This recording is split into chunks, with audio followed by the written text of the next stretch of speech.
네, 오늘은 결코 물러서지 않는 믿음, 결코 물러서지 않는 믿음이라는 제목으로 하나님 말씀 증거하도록 하겠습니다. 그게 세 가지로 오늘 이 가나안 여인의 믿음에 대해서 살필 건데, 첫 번째는 이 커튼을 찢어버려야 된다는 것입니다. 커튼, 막혀 있는 거. 이게 복음의 본질은 뭐냐 하면 막힌 걸 뚫어버리는 능력이거든요. 하나님과 우리 사이도 그렇고 관계와 관계 속에서도 마찬가지고.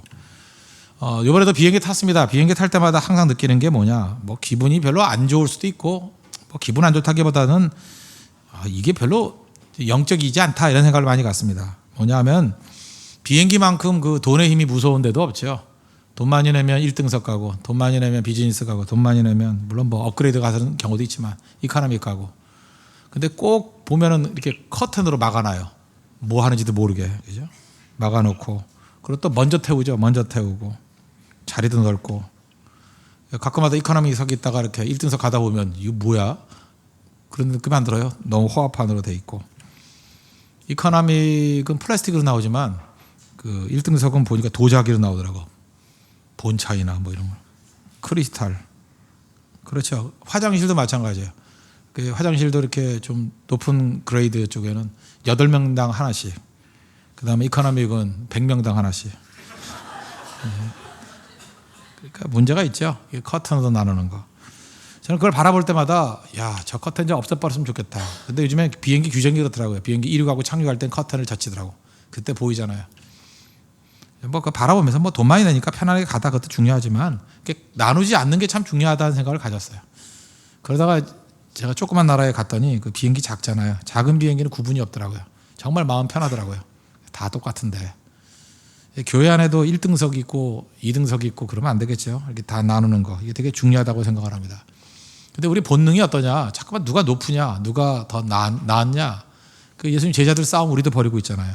요한과 야고보 어머니가 와가지고 예수님이 주의 영광 중에 임금이 되시면 하나는 주의 우편에, 하나는 자의 좌편에 있기를 원합니다. 그래서 막 싸움이 벌어지지 않습니까? 결국은 주도권 싸움이에요. 누가 더 큰 자냐? 근데 예수님 뭐라 그래요? 섬기는 자가 큰 자다. 예수님 말씀 믿습니까? 그럼 우리 그렇게 살아야죠. 섬기는 자가 큰 자다. 우리의 주님이 그러셨잖아요. 그럼 섬기는 자가 돼야죠. 세상 사람이 뭐라 그러든 간에 낮아지는 쪽으로 가야죠. 저는 뭐 옛날에 큰 교회 있을 때도 그렇고 지금도 그렇고, 목회자로서 사실은 누가 하나님의 뜻대로 안 살고자 하는 사람이 누가 있겠습니까? 하나님 뜻대로 좀 좋은 목회자 되려고 노력을 하는데 잘 안 돼서 그렇지, 그죠? 잘 되려고 그러는데 그 예수님이 원하시는 건 그거 같아요. 낮은 곳으로 가가지고 그 사람들의 편이 돼주고 같이 어울려주는 거. 사람들은요, 우수한 사람과 교제하는 걸 좋아해요. 그리고 교회들이 잘 보면은 우수한 사람들 인정해주고, 또 사회적으로 잘 나가는 사람들 보면은 와, 대단한 지위에 있으시군요. 그리고 대접도 좋아요. 대접도 좋은 것 같아. 딴 사람들은 막 무시하고 그러는데 무시도 잘 안 하는 것 같고. 근데 뭐 그걸 보면서 어떤 때 마음이 아프죠. 왜 저러나. 근데 예수님은 어디로 가셨냐면 불량 인간한테 내려갔다고. 불량 인간이 있잖아요, 그죠? 여러 가지로. 저도 사실 불량 인간들하고 친하게 지내다가 크게 딘 사람인데, 그죠? 그래도 내려가야죠. 불량 인간은요, 이게 나이스하지 않은 사람들은 여러 부분에서 나이스하지 않아요. 뒤끝도 있고요, 배신도 잘하고요. 그럼 버릴 거예요.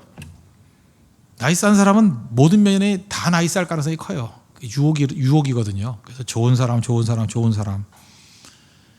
글쎄, 교회가 좋은 사람을 만들어 나가야 되는 거지, 좋은 사람만 찾아간다 그러면 그것도 교회 아니지 않겠습니까? 예수님은 마가복음 9장 10절에 보니까 음식 잡수실 때 많은 세리와 죄인들이 와서 예수와 그의 제자들과 함께 앉았더니, 그 세리하고 죄인하고 같이 앉아서 우리 같으면 사진 찍으면 득이 안 돼요. 득이. 알아요? 자기 인생에 커리어에 도움이 안 돼. 예수님 그거 모르셨겠어요? 근데 세리하고 죄인들하고 밥 먹었대요.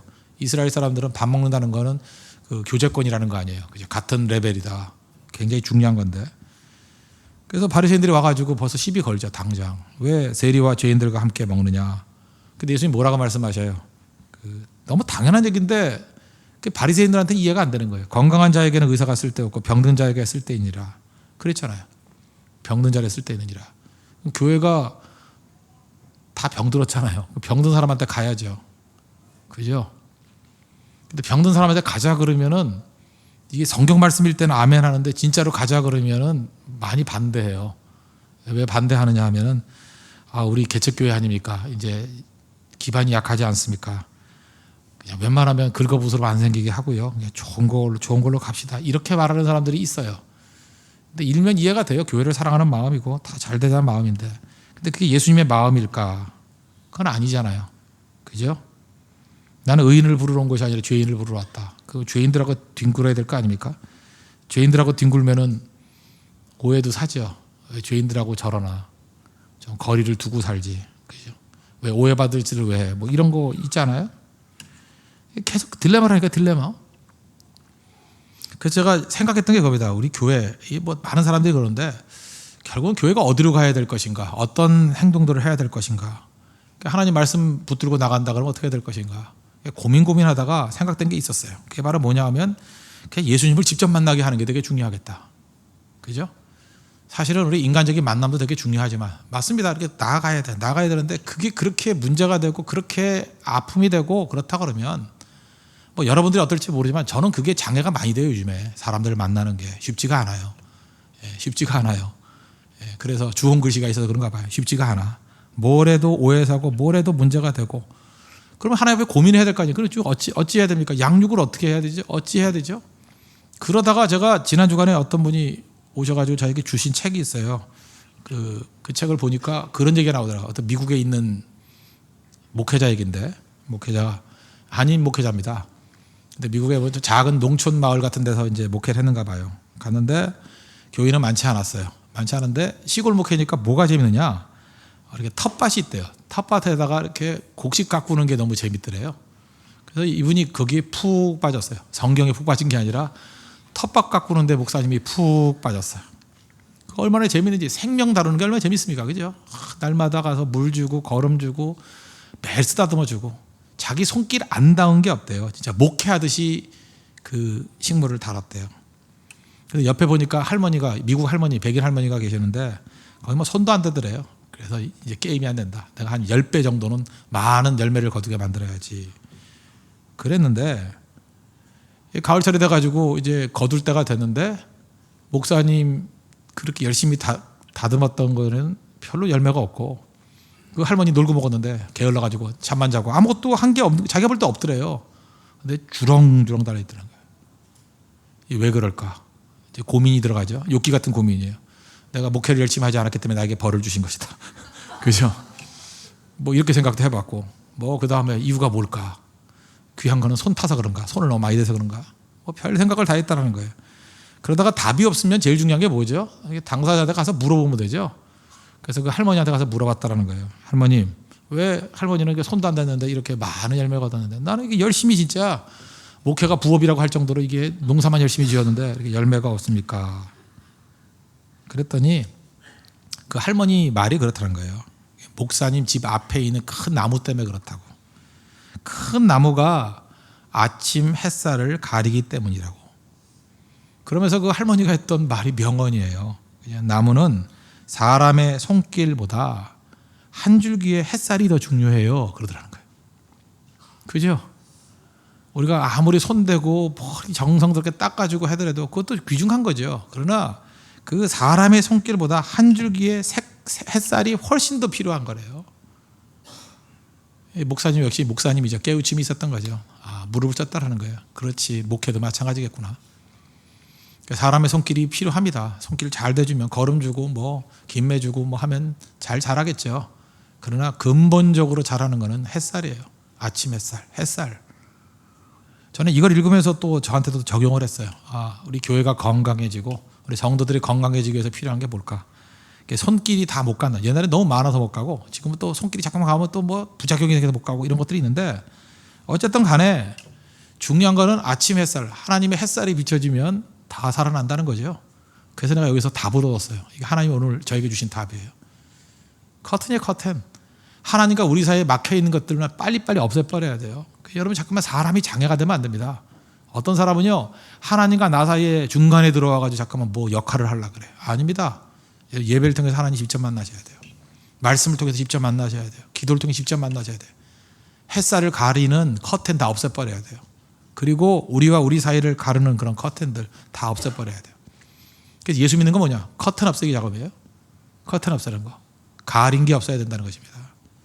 그럴 때 우리가 건강하게 살 수 있는 하나님의 백성이 될 것입니다.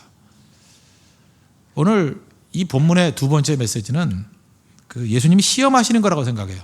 두 가지 시험인데 이 가나안 여인에 대한 시험이 있고 제자들에 대한 시험이 있어요.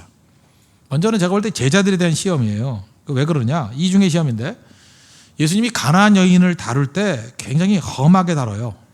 험하게. 일부러 그러는 것도 있겠죠. 22절 보니까 가나안 여자 하나가 그 지경에서 나와서 소리질러 이르되 주 다윗의 자손이여 나를 불쌍히 여기소서 내 딸이 흉악하게 귀신 들렸습니다. 그때 예수님이 대답도 안 했대요. 제자들이 천하되 그 여자가 우리 뒤에서 소리를 지르니 그를 보내소서. 나가라 그래. 그런다는 거예요. 대답도 안 하고 외면하고. 여기서 제자들 그를 보내소서 무슨 뜻이에요? 예수님이 그렇게 외면하는 것을 당연히 여겼다라는 거예요. 그 다음 예수님이 24절에 뭐라 그랬어요? 나는 이스라엘 집에 잃어버린 양 외에는 다른 데로 보내심을 받지 아니했다.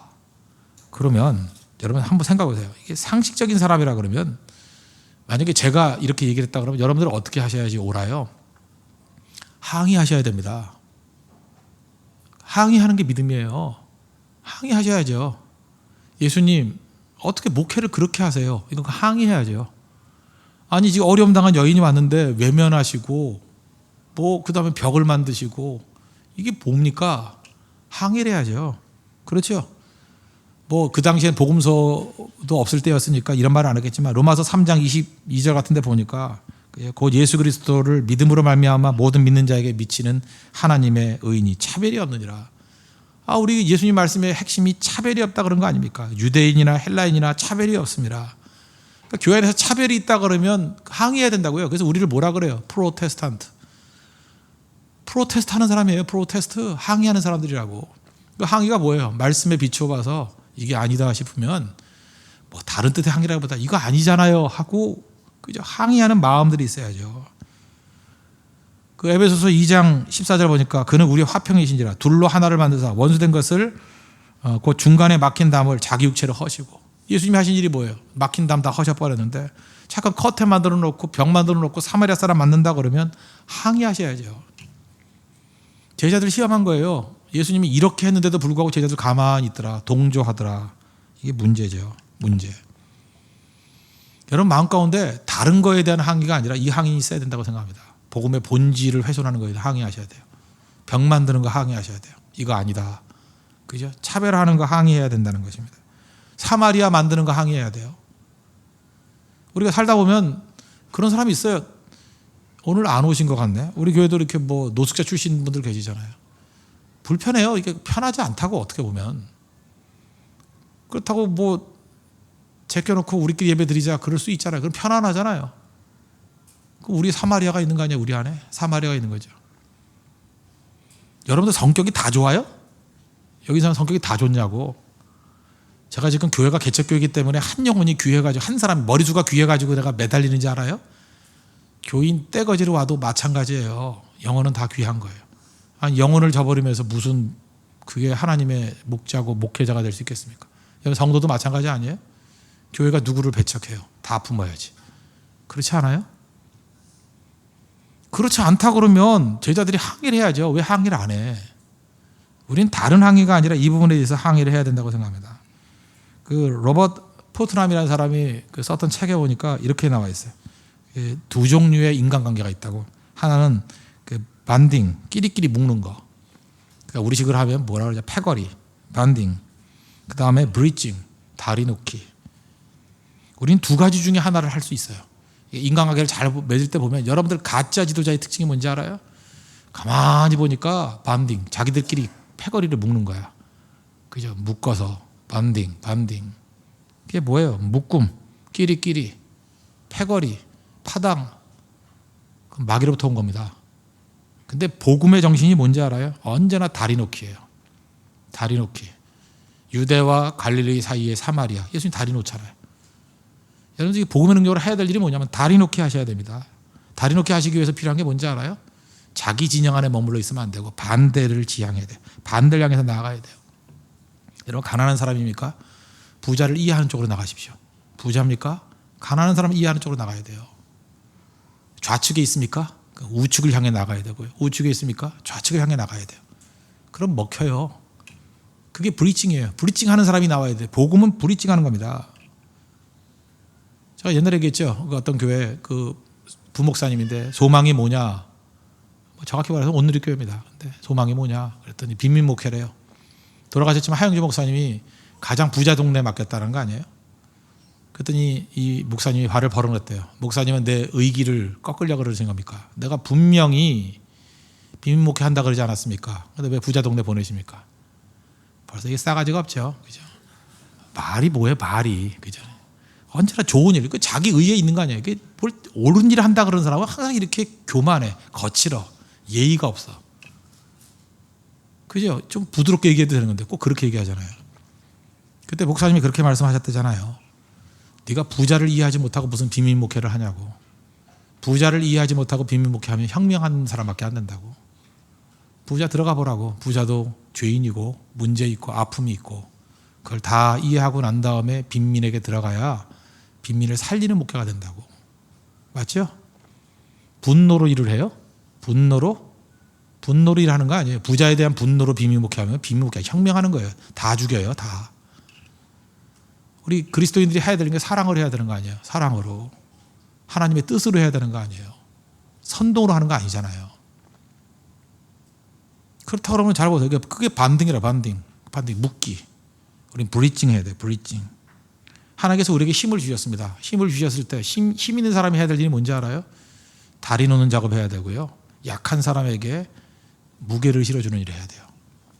언제나 그래요. 강한 자의 편에 서가지고 더 강한 자 만드는 게 아니라 힘이 있으니까 약자 편에 서가지고 그를 살려내는 거예요.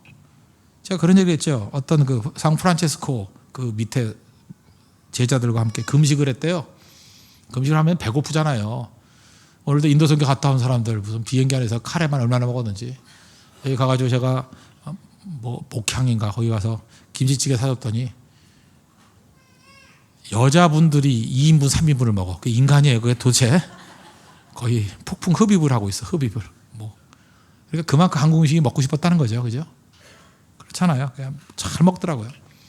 그거 뭐 인도 가가지고 음식 안 맞는 거 좀 있더니만 그렇게 먹는데 그 음식 며칠 하면 힘들겠죠.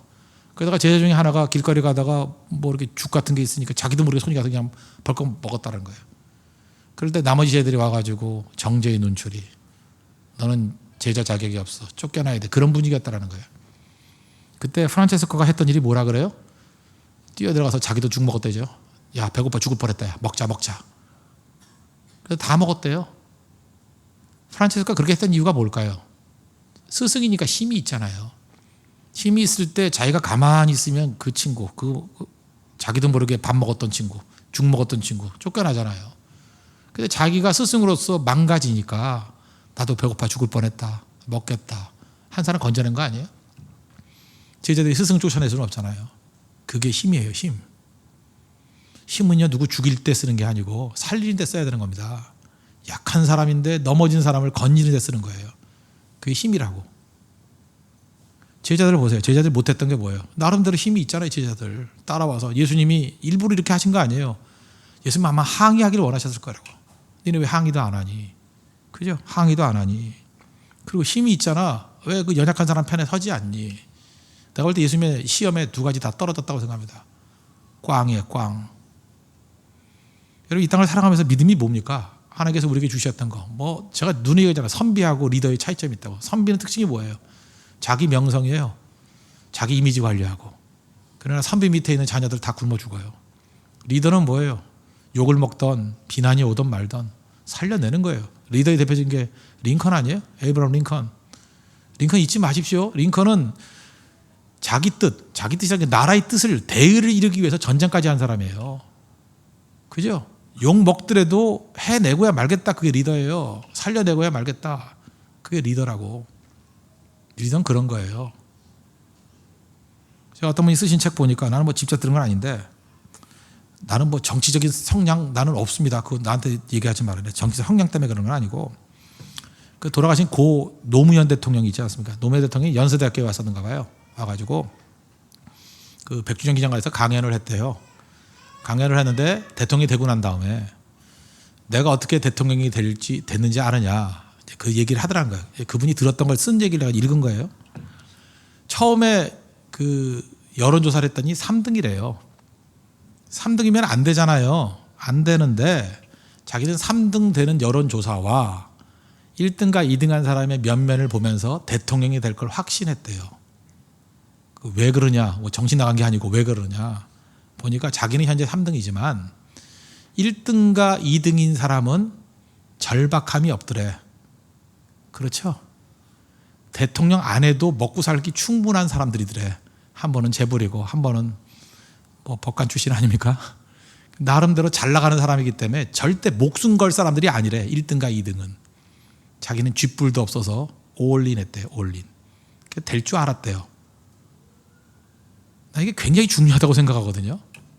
지금도 여기 있는 사람 가운데 누가 승리하는지 알아요? 절박한 사람이 승리해요. 목숨 거는 사람이 승리한다고.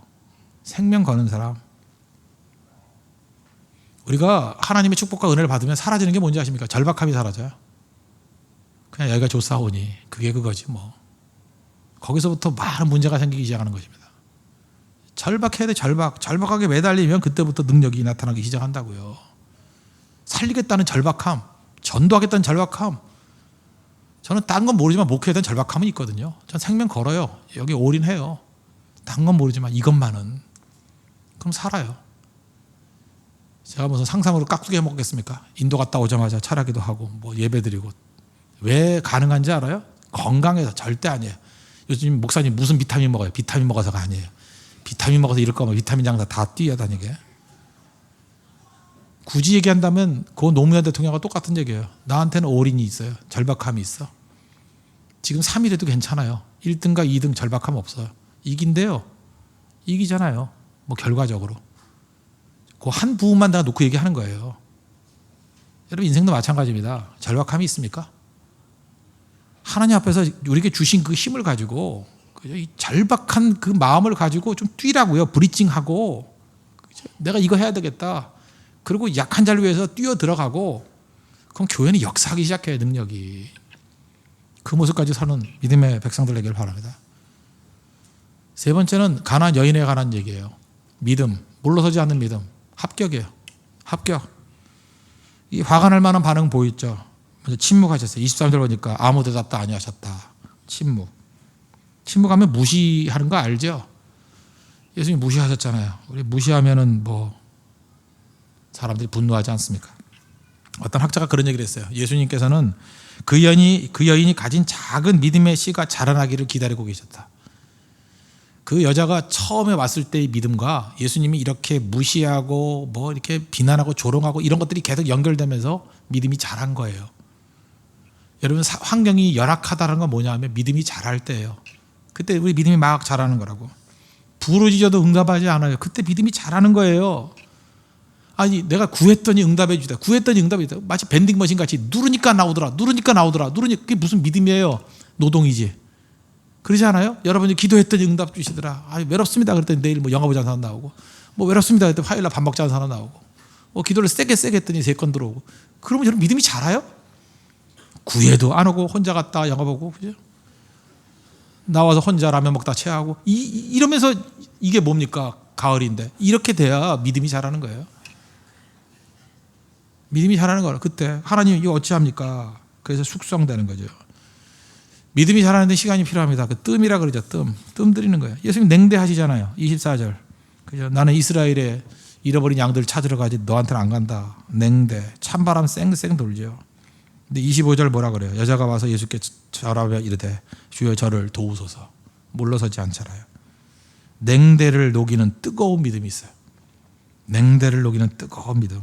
우리 그런 모드로 나가야죠. 나중에 수목까지 주죠. 26절. 자녀의 떡을 취하여 개들에게 던짐이 마땅하지 않다. 개라 그래요. 뭐라 그래요? 그래 오라요. 나 개예요. 개들도 제 주인의 상에서 떨어지는 부스러기를 먹나이다. 물러서지 않습니다. 시험이에요. 시험. 그의 믿음이 자라는 거. 굴복하지 않는.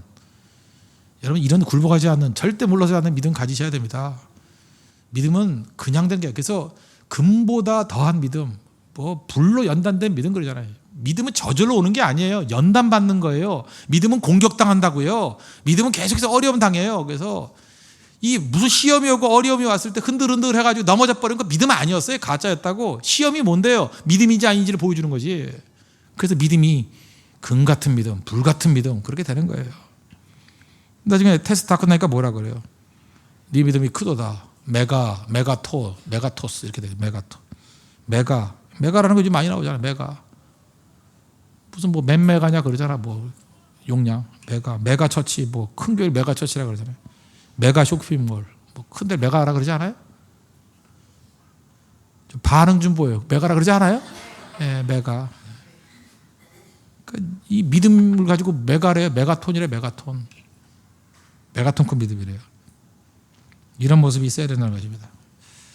한 사람 예증 들고 마치죠. 충북대 천문학과 교수인데 김용기라는 분 교수님이에요. 지금도 계신지 모르겠는데 제가 이분 얘기를 들었던 건 한 7, 8년 된 것 같아요. 자료를 찾아보니까 한 7, 8년 됐던 자료더라고. 김용기라는 충북대 교수님이신데 저하고도 뭐 학번이 비슷한 것 같아요. 비슷한 것 같고 대학교도 같이 연대 나오고 그런 분이라서 학교 때 만났을 수도 있어요. 그러나 본 기억은 안 나는데 2살 때 소아마비 걸렸습니다. 약대 진학하려고 그러다가 약대에서 안 받아줘가지고 연대 천문학과 들어갔어요. 그리고 독일 베를린에서 박사학위 받고 교수 되신 분인데 이분은 내가 볼 때 이 가난한 여인 같은 믿음이 있는 분이에요. 초등학교 소아마비가 오고잖아요. 5km 정도 떨어져 있는 학교 아버지가 자전거로 통학시켜 주셨대요. 아버지 안 계시면 학교 못 다니잖아요. 그러다가 초등학교 때 아버님 돌아가셨어요. 교통사고로. 참 시험이 많죠. 아버지는 그랬대요. 너 소아마비니까 시계 점포해라. 앉아가지고 이렇게 시계 하는 거 있잖아요. 고치고 하는 거. 그러면 먹고 산다. 아버지 돌아가시니까 이제 어머니 혼자 있으니까 뭐 사람들이 묘해요. 약한 사람 공격을 다해. 동네 애들은 절뚝발이 하면서 욕하고 그죠? 이렇게 장애인에 대한 그 비속적인 욕이 있지 않습니까? 막 욕하고. 또 어른들은 그러더라는 거예요. 편견이죠. 장애를 가진 사람은 성질이 모나고 다루기 힘들어. 그러면서 놀지 못하게 하고. 아니 장애를 입었다고 무조건 성질이 모나고 다루기 힘든 사람이 어디 있었겠어요. 그런 대우 받았다는 거예요. 그런데도 불구하고 이건 상처잖아요. 머무르지 아니하고 놀려도 친구들에게 다가갔대요. 놀려도 욕해도 다가갔대요. 웃으면서 말을 붙이니까 친구들이 당황해하더라는 거예요. 욕한 사람한테 와가지고 얘기 나누니까. 그래서 친구 관계를 유지했대요. 그 건강함이 뭔지 아십니까? 상처를 받아도 돼. 그게 건강이에요. 나는 상처를 받아도 돼. 그게 건강함이라고. 그 레비나스라는 철학자가 했던 얘기인데 레비나스 아세요? 모르면 말고 어디 알 리가 없지. 레비나스가 그랬어요. 그 건강함이라는 것은 상처를 이길 힘. 상처를 받아도 돼. 상처를 허용하는 능력이라고. 그 되게 중요한 얘기 같아요. 정신 분석학자인데 되게 중요한 것 같아요. 그런 마음이잖아요. 얼마든지 상처받아도 된다고. 그 건강한 거죠. 1978년도에 신흥고등학교 졸업했어요. 신흥고등학교 졸업하고 서울에 어떤 대학인지 말을 안 하네요. 어떤 약대에 붙었대요. 붙었는데 장애인이라 그래가지고 입학 허가가 안 됐대요. 여러분 약대 들어가는 것도 쉽지 않죠. 근데 약대를 붙을 정도로 공부를 잘했으니까 떨어졌을 때 낙심이 얼마나 됐겠습니까? 그래서 그분은 그렇게 얘기해요. 서울에 보면 잔인했다. 서울에는 어떤 학교인 것 같아요? 저는 어딘지는 알겠는데 확실하지 않으니까 얘기는 안 할게요. 재수했답니다. 다시 일어서자. 쉽지 않습니다. 그냥 떨어져서 재수도 쉽지 않은데 합격했는데 또 공부한다는 거 이건 소망이 없잖아요. 어디가 될지 몰라가지고. 이듬해 그 다음에 시험을 봐서 연세대학교 천문기상학과에 합격했대요. 참 연세대학교 좋은 학교죠. 예, 붙어졌대요. 그 다음부터 어떻게 살았느냐. 장애인도 비장애인과 똑같다는 것을 보여주기 위해서 적극적으로 살았대요. 그래서 아마추어 무선 연구반 햄이라 그러죠. 햄에 들어가서 회장 지냈고요. 장애를 딛고 일어서기 위해서요. 산악반에 들어갔대요. 산악반에. 소아마비가 친구 도움을 요청하면서 산악반에 들어가가지고 전국에 있는 지리산, 설악산, 한라산 비롯해서 명산의 명산은 다 올라갔대요. 여러분 사지가 멸종하면서도 지금 남산도 못 올라가는 사람 있죠? 산에 가자 그러면 산에는 산에 나가 그러면서 안 가는 여자들 있죠? 정신이 썩은 거예요. 정신이 썩은 거예요. 정신이. 이 김영기 교수님 봐요. 소아마비가 지리산 저도 가봤지만 쉽지 않아요. 거기를 종주했대요. 나 그거 내가 해봤기 때문에 알아요. 눈물 나더라고. 우리 보통 사람도 건강한 청년들도 한 3일 걸려요. 3일 걸리는데 14일 걸렸대. 14일. 그러니까 의기가 생기더라는 거예요. 독일 유학 생각하고. 이러니까 독일 유학 뭐 어렵지 않아요. 여러분들도 외국 유학 간다는 거 좀 무섭지 않아요? 갔다 오신 분도 있지만 안 가는 사람 중에 무서워서 못 가는 사람도 있다고요. 가서 20대 후반에 이학 박사 학위를 받고 돌아와서 교수 됐다는 거예요. 여기까지만 해도 뭐 대단한 인물이죠. 결혼 어떻게 했냐면 연세대학교 성악과 졸업한 그 와이프 이름이 노미라래요. 노미라. 이름이 재밌어. 노미라인데 노미라. 남자를 노미라 그러잖아. 노미라.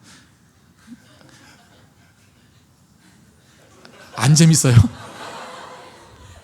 여러분들도 제 유머를 좀 영접을 하셔야 될 것 같아요. 어떤 놈일까? 노미라예요. 노미라.